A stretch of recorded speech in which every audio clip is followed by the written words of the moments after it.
Hello बच्चों, क्या हाल चाल, कैसे हो। आज का हमारा टॉपिक है इलेक्ट्रिक पोटेंशियल। इलेक्ट्रिक पोटेंशियल बहुत इंपॉर्टेंट टॉपिक है। अलग अलग टाइप के क्वेश्चंस के ऊपर सीबीएसई बोर्ड में, हरियाणा बोर्ड में आते रहते हैं। किस टाइप के कंसेप्चुअल या बेसिक न्यूमेरिकल्स बनते हैं वो हमें देखने हैं, किस टाइप से हमारे बोर्ड एग्जाम से पूछे जाते हैं। चलो स्टार्ट करते हैं।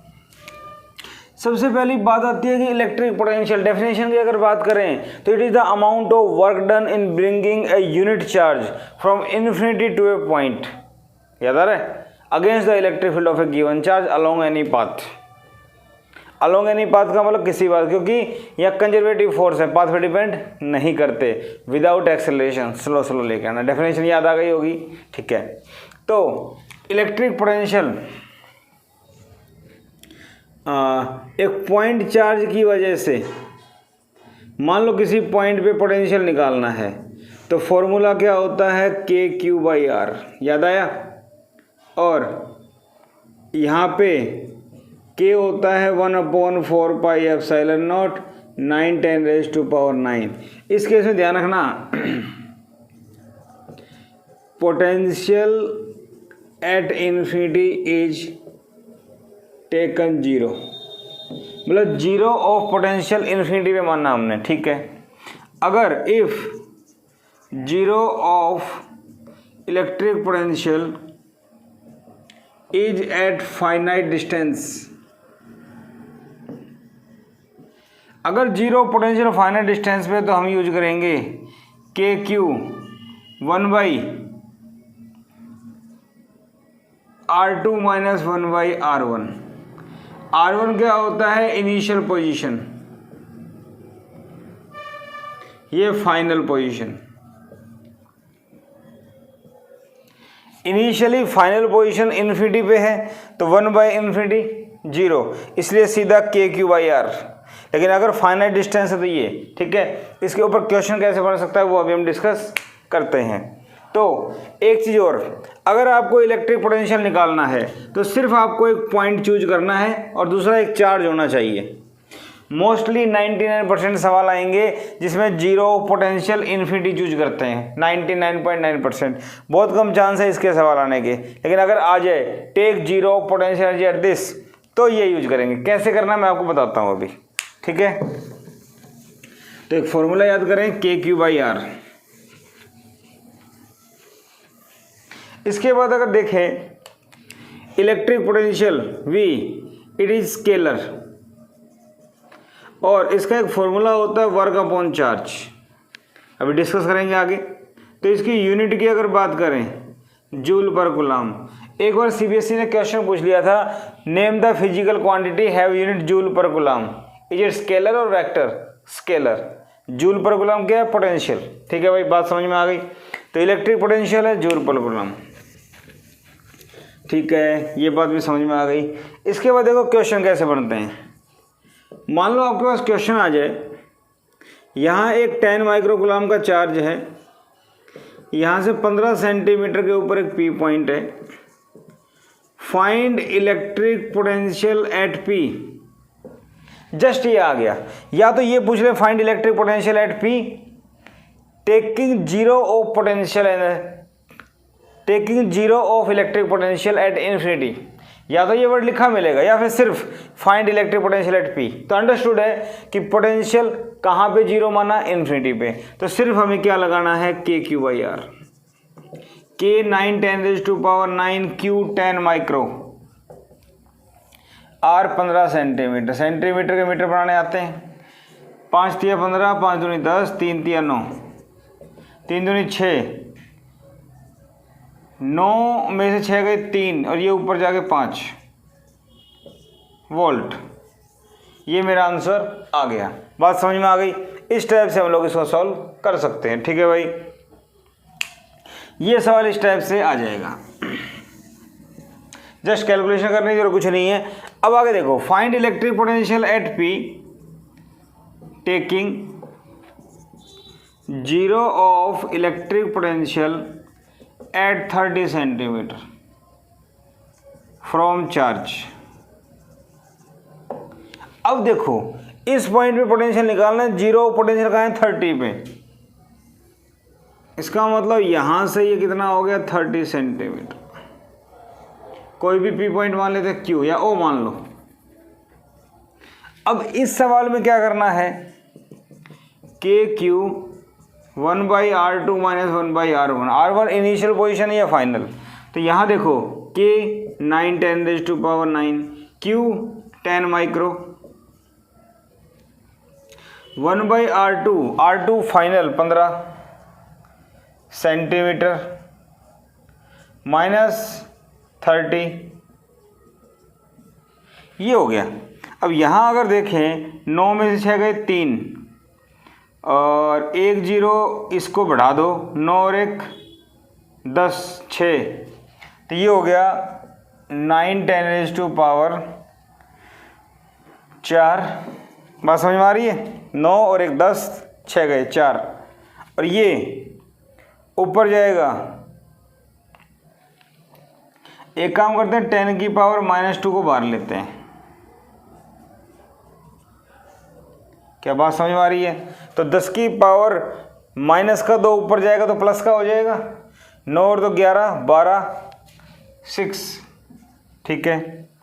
अब 2 से मल्टीप्लाई 2 से डिवाइड, बेस सेम हो गया 30 30, 2 माइनस 1 1/30, बात समझ में आ रही है। तो ये हो गया 3 गुना 10 की पावर 5, बात समझ में आ गई।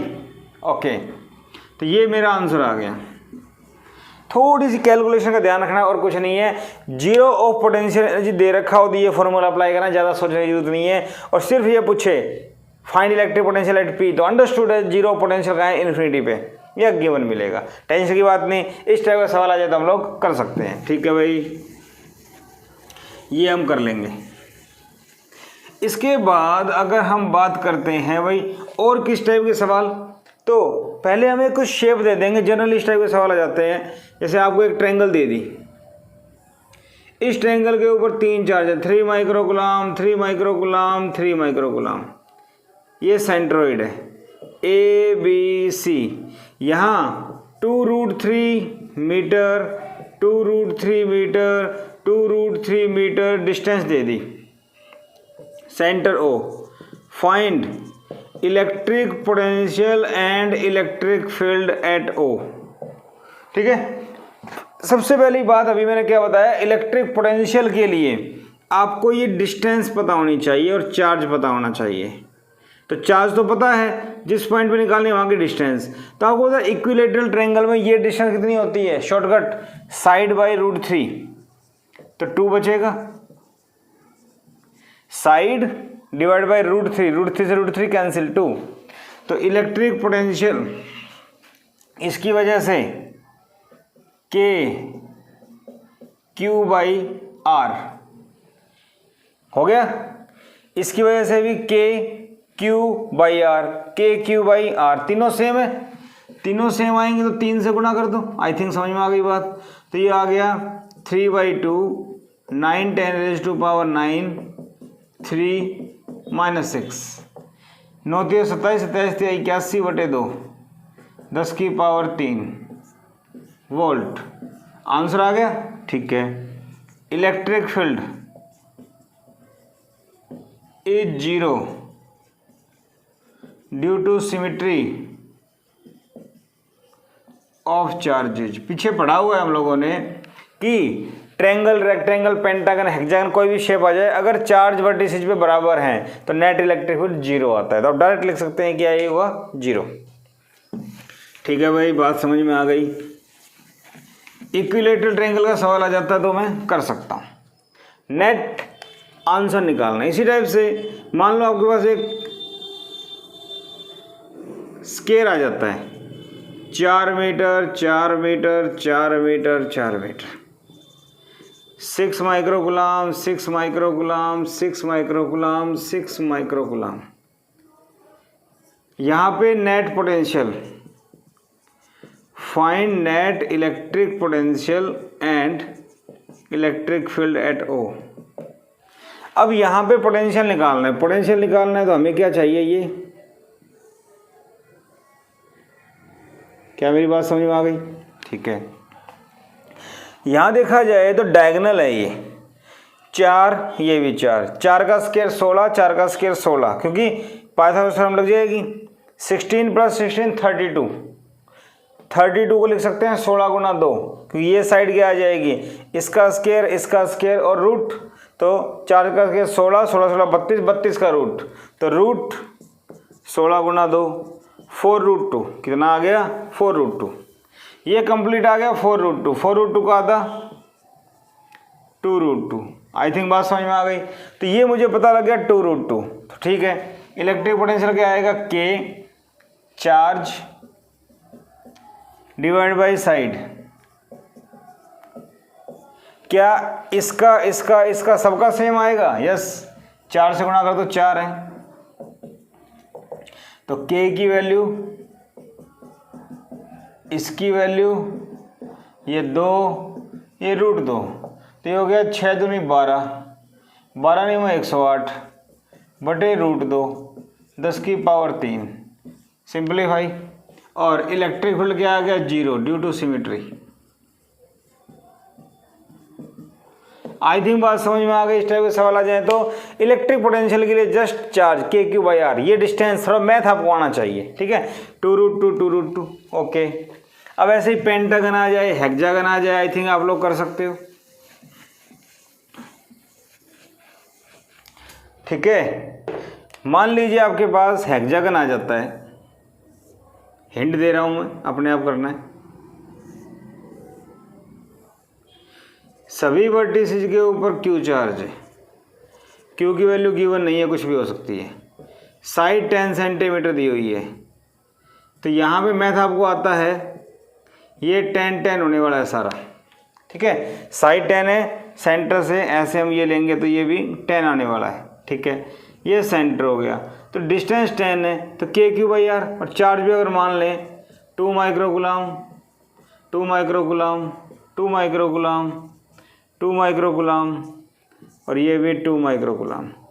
सोल्व कर लें K/R, आर पता लग गया, और नेट इलेक्ट्रिक फील्ड क्या आएगा 0। आई थिंक बात समझ में आ गई। ऐसे ही मान लो मेरे पास एक क्यूब आ जाता है। अच्छा सवाल,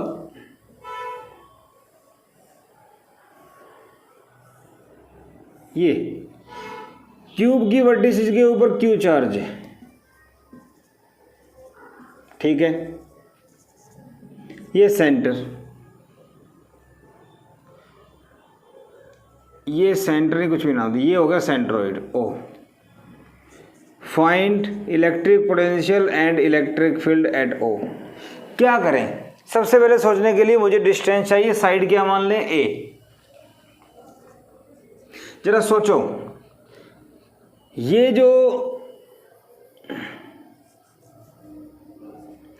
बेस है इसके अंदर ये कितना आएगा, ये A, ये भी A, स्केयरिंग एडिंग करेंगे तो √2A, पता है आप लोगों को, A² + A² 2A² का रूट ये। अब इसकी बात करें तो ये कितना हो गया, √2A का स्केयर प्लस में A², ये ऐसे, यहां से ये ऐसे जाएगा, √2A का square 2A² plus A² 3A², 3A² का रूट,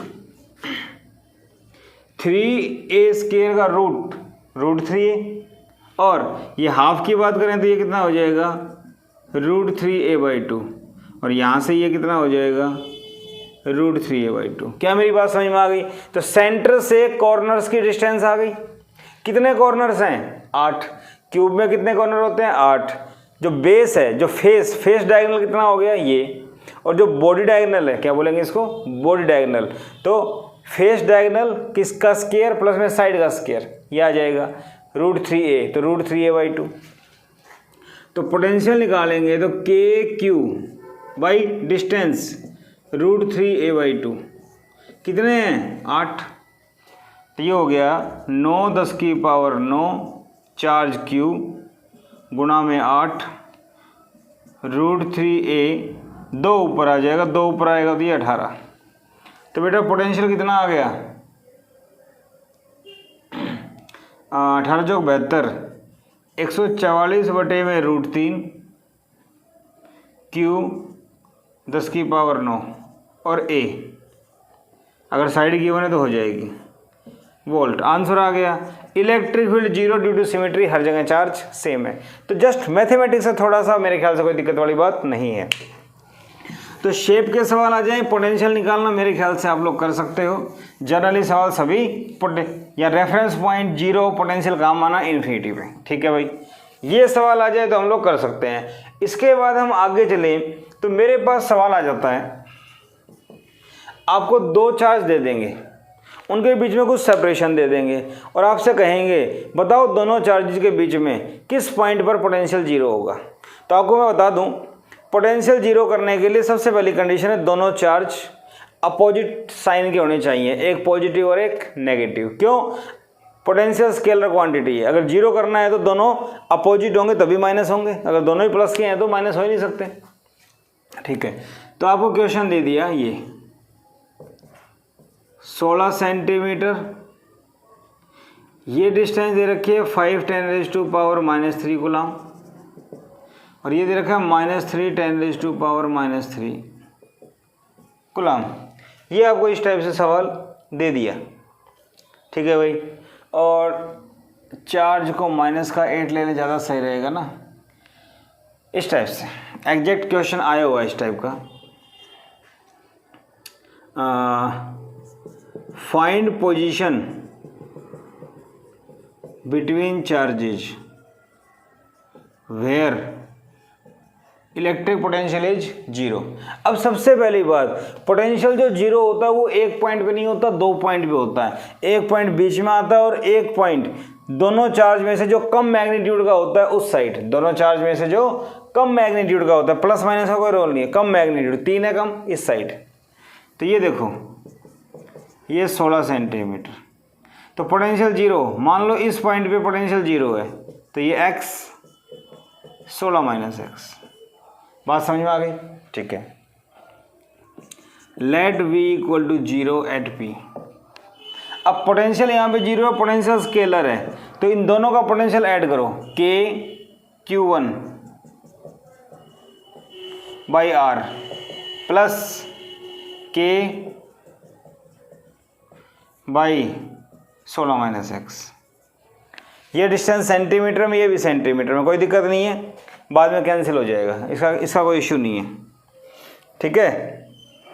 नहीं तो इसको मीटर बना लो, ये सेंटीमीटर में है तो मीटर कैसे बन जाएंगे, ऐसे, ये बाद में कैंसिल हो जाएगा, कोई दिक्कत नहीं है।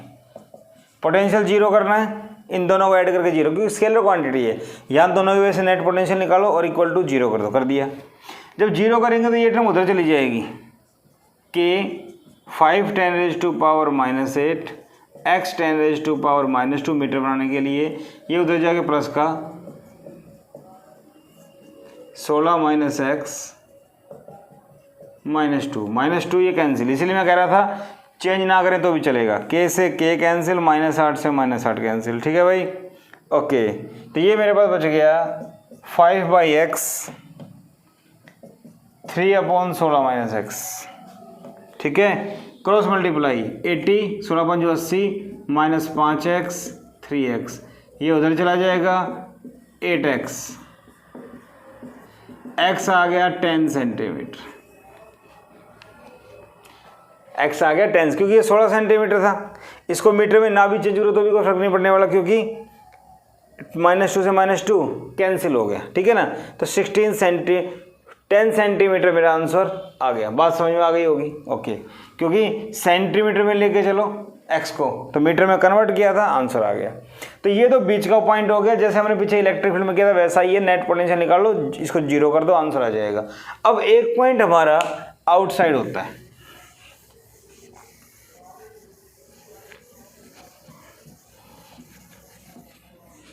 देखो वो कैसे करना है। क्वेश्चन में -3 10⁻⁻8 5 10⁻⁻8 16 सेंटीमीटर, यहाँ से एक पॉइंट P मान लिया x डिस्टेंस पे, जहाँ पोटेंशियल जीरो मानना है। तो यहाँ से पोटेंशियल जीरो कैसे करेंगे, k -8 KQ/R 16 + x। बात समझ में आ गई? 16 प्लस एक्स, सेंटीमीटर तो मीटर बना लो, ओके, माइनस ये आ गया के बाई एक्स। आई बात समझ में? ये माइनस जो यहाँ लेना था मैंने पहले ही बार ले लिया, नहीं तो कन्फ्यूजन ना हो, ऐसे ले लो, एक ही बात है, के क्यू। और इसको जीरो करना है, नेट पोटेंशियल जीरो। इस टर्म को उधर ले जाओ,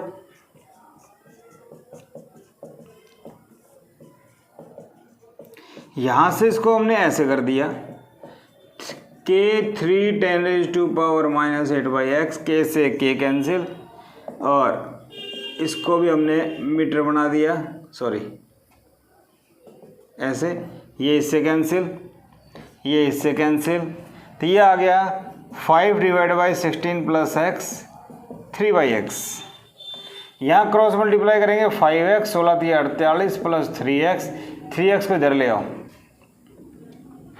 एक बार कैलकुलेशन चेक कर लो,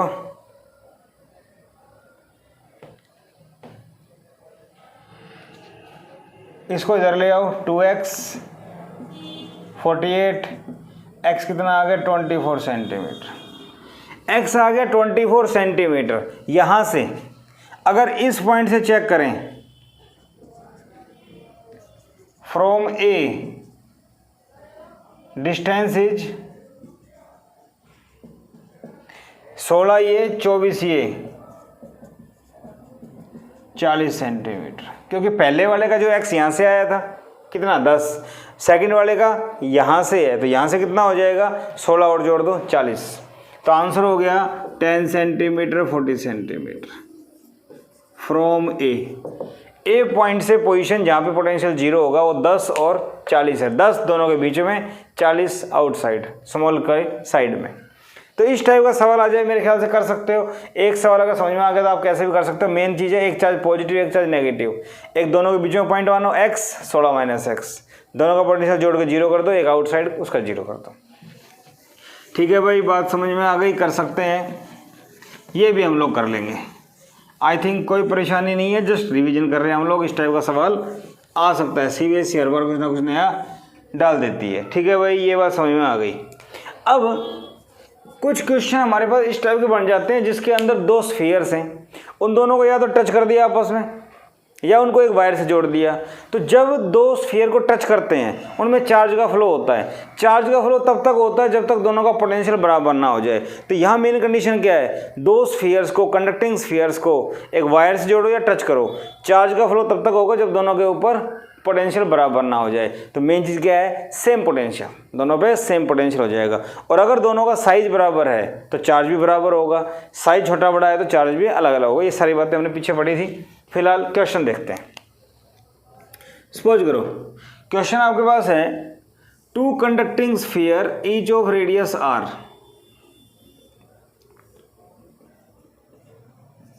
to conducting sphere A and B each of radius r are connected by a wire, are connected by a wire, ठीक है, and given some charge, two conducting sphere, two charge conducting sphere of equal radius are connected by a wire,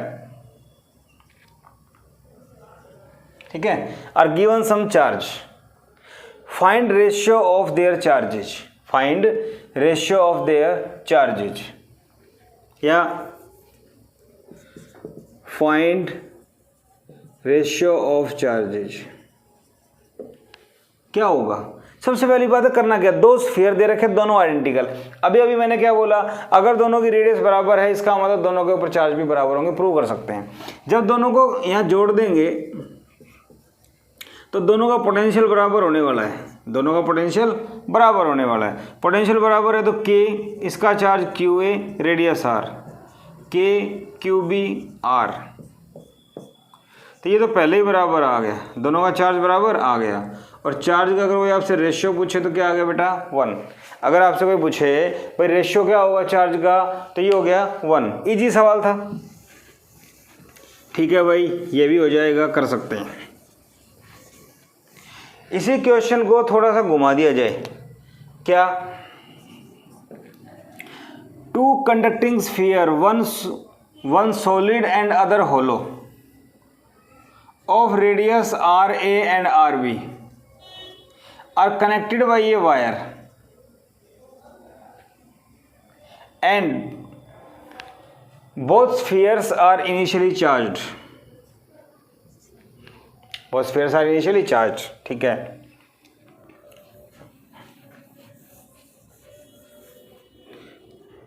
prove that ratio of radius of sphere is in terms of charges of two spheres। ये बताओ कि जो radius का ratio आएगा वो charge के ratio की term में आएगा। तो इस सवाल में क्या है, वही जब वायर जुड़ी हुई है तो पोटेंशियल बराबर होना है दोनों का, हो गया। फाइनली जब चार्ज रुक जाएगा तो दोनों के ऊपर चार्ज क्यू ए और क्यू बी मान लें। तो K Q A by R A, K Q B by R B, K से के कैंसिल, क्यू ए बटे में क्यू बी, आर ए ऊपर। आ गई बात समझ में? इसका मतलब Q directly proportional to R. इसका मतलब क्या हुआ? पहली बात तो कंडक्टिंग स्फीयर है, होलो सॉलिड से कोई फर्क नहीं पड़ता। अगर स्फीयर कंडक्टिंग है तो होलो हो चाहे सॉलिड, सारा चार्ज सरफेस पे लाई करना है, ठीक है। चार्ज रेडियस के डायरेक्टली है, जितनी ज़्यादा रेडियस होगी, स्फीयर जितना ज़्यादा बड़ा होगा उसके ऊपर चार्ज उतना ही ज़्यादा होगा। कहने का मतलब एक स्फीयर बड़ा और एक छोटा, दोनों को वायर से जोड़ दिया तो किसके ऊपर चार्ज ज़्यादा होगा? बड़े वाले पे। जिसकी रेडियस ज़्यादा उसके ऊपर चार्ज ज़्यादा। बात समझ में आ गई? ठीक है। इसी क्वेश्चन में, in same question, if R A greater than R B,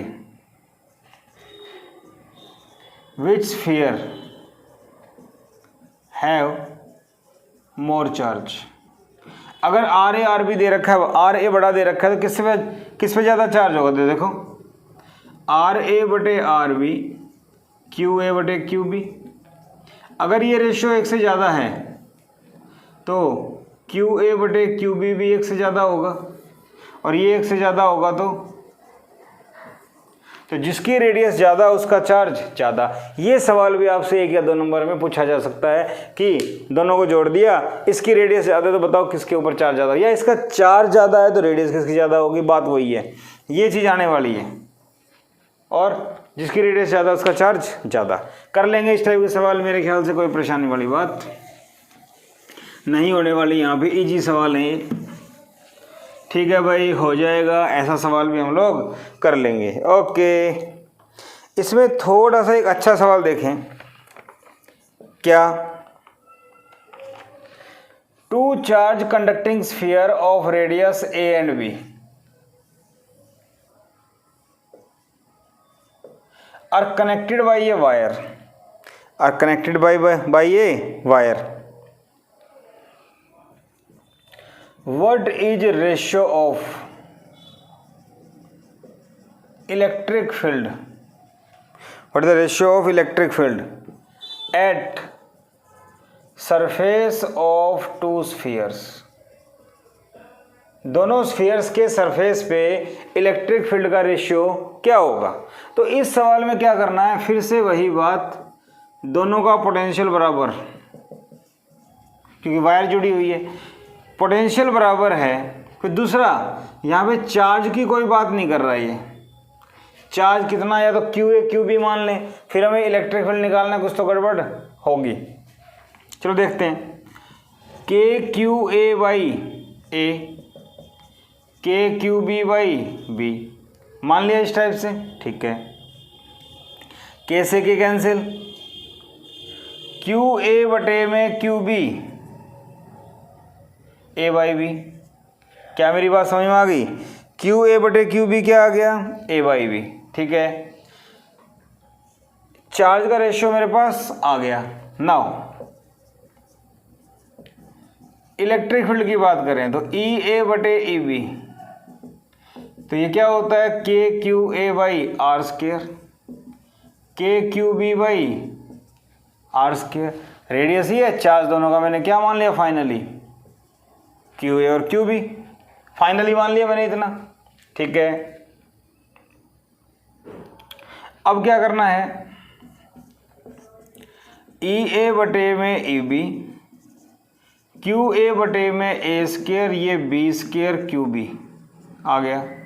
Q A Q B कितना है, A by B, Q A Q B कितना है, ए बाई बी, ये है B square by A square.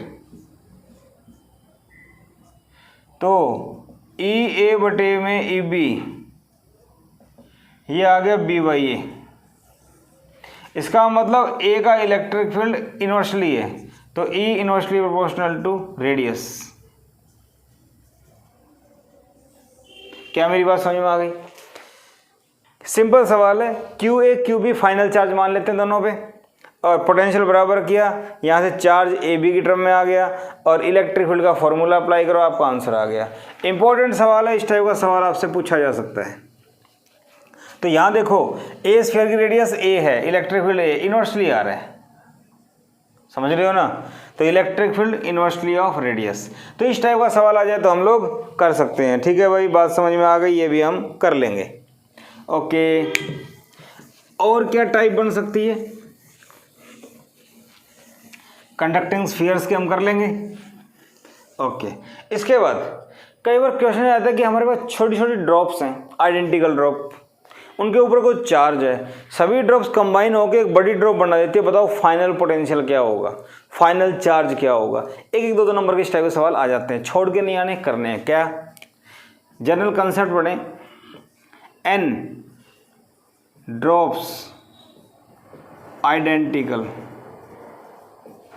N drops identical drops having same charge Q each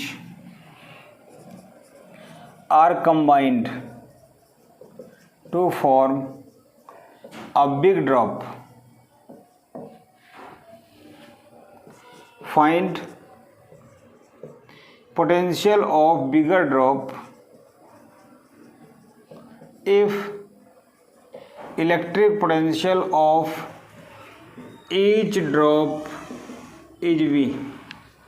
तो हमारे पास छोटे छोटे ड्रॉप्स हैं, N, potential V, charge Q, इस टाइप दिया हुआ है, सब मिक्स हो गई, एक बड़ी ड्रॉप बना गई, बड़ी का नया पोटेंशियल वी और नया चार्ज कितना, एन ड्रॉप्स हैं, तो नया charge Q dash, Q dash क्या हो गया, एन क्यू, क्योंकि चार्ज तो कंजर्व होता है। सभी ड्रॉप्स का चार्ज जोड़ देंगे, टोटल चार्ज क्या हो गया, एन क्यू। मान लो एन 64 है, तो क्यू डैश क्या हो गया, 64 क्यू, फॉर एग्जाम्पल। बात समझ में आ गई? ठीक है। अब पोटेंशियल निकालना है, पोटेंशियल कैसे निकालें? Since volume remains same, volume same रहेगा, वॉल्यूम सेम रहेगा तो क्या होगा, फाइनल वॉल्यूम और एन ड्रॉप का वॉल्यूम, एक ड्रॉप का वॉल्यूम वी है, एन ड्रॉप के लिए एन से मल्टीप्लाई कर देंगे, ये आ गया। तो ये क्या, ये वॉल्यूम स्फेरिकल है, 4/3 पाई आर क्यूब। बड़ी ड्रॉप की रेडियस क्या मान लेते हैं, आर, स्मॉल ड्रॉप की small R, N 4/3 pi R cube, 4/3 pi cancel, दोनों साइड क्यूब रूट कर देंगे। तो छोटी रेडियस बड़ी रेडियस में रिलेशन आ गया, चार्ज आ गया। इतनी बातें समझ में आ गई? ठीक है, क्योंकि वॉल्यूम सेम रहेगा, लॉस नहीं होना कहीं से। ठीक है भाई, ये सारी बातें समझ में आ गई। इसके बाद हम क्या करें, नया potential K Q dash by R, Q dash कितना आया था, एन क्यू, आर कितना आया था, एन 1/3 स्मॉल आर। तो एन ऊपर 1, ये ऊपर जाके ऐसे के क्यू बाई आर, ये या पोटेंशियल है एक ड्रॉप का, तो वी डैश एन की power 2/3 V, V equal to K Q by R, electric potential of single drop.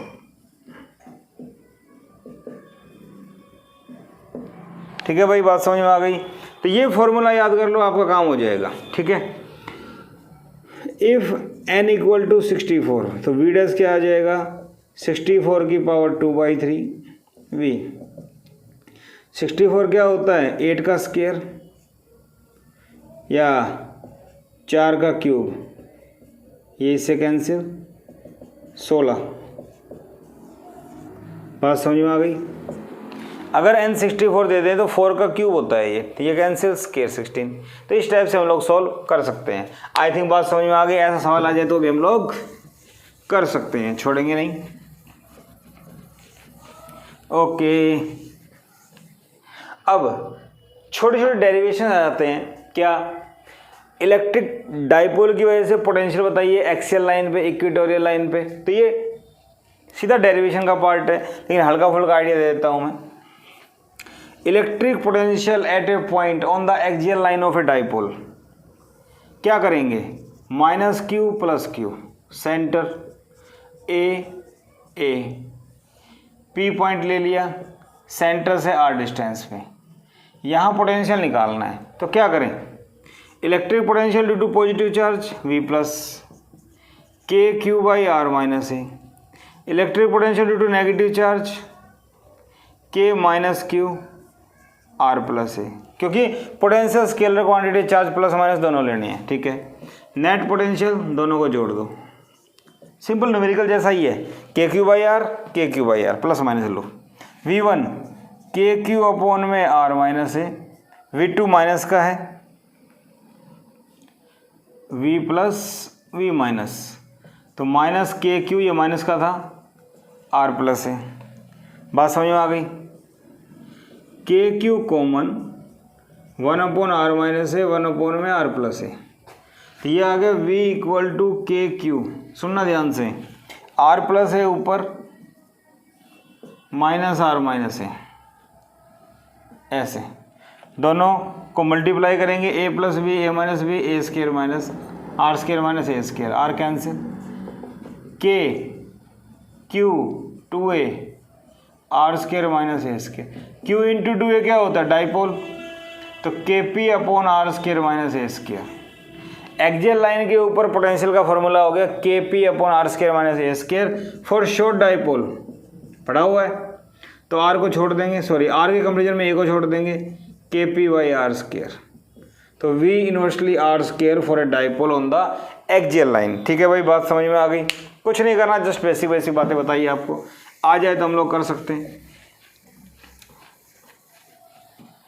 इसी टाइप से इक्वेटोरियल लाइन दे दें आपसे, और इक्वेटोरियल लाइन के ऊपर पूछ ले, जैसे ये